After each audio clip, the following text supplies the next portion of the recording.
కర్మకాండ మీద రాగద్వేషాలు. కర్మకాండ మీద కొంతమంది రాగం పెంచుకుని కర్మకాండను పట్టుకుని కూర్చుంటారు. కర్మకాండ మీద రాగం ఉన్నవారు కర్మకాండ స్తుతి వచ్చినప్పుడల్లా ఆనందిస్తారు. అదే శాస్త్రంలో కర్మకాండ మీద విమర్శ వస్తే తట్టుకోలేరు.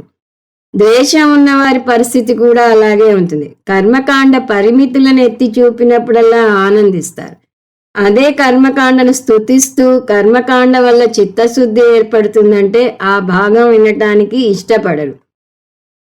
అందుకని కర్మకాండ మీద రాగము పెంచుకోకూడదు, ద్వేషము పెంచుకోకూడదు.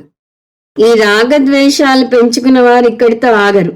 వారు తాము అనుకున్నదే సత్యం, తక్కిన వారు చేసే తప్పు, అందువల్ల తామే ఎక్కువ అనే గర్వంతో విర్రవీగుతూ ఉంటారు.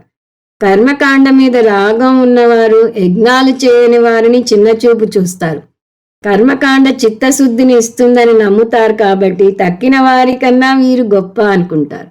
కర్మకాండ మీద ద్వేషం ఉన్నవారు వారు కూడా తక్కిన వారిని చిన్నచూపు చూస్తారు. పూజలవి చేసే వారికన్నా జ్ఞాన మార్గంలో ఉన్న తామే గొప్పవారము అనుకుంటారు.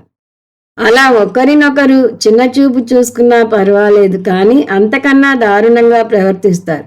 ఒకరినొకరు వారి మార్గాలకు మార్చడానికి ప్రయత్నిస్తారు. పూజలు యజ్ఞాలే చేయాలి, మీరు కూడా అవి చేయండి అని ఒకరంటే, అవి చేస్తే మోక్షం పొందరు, అవి చేయకండి, దీనికి రండి అని ఇంకొకరు అంటారు. అందువల్ల రాగద్వేషాలు ఉండకూడదు. కర్మకాండ మీద తక్కిన వారిని విమర్శించకూడదు, మీ మార్గంలోకి మళ్లించటానికి ప్రయత్నించకూడదు.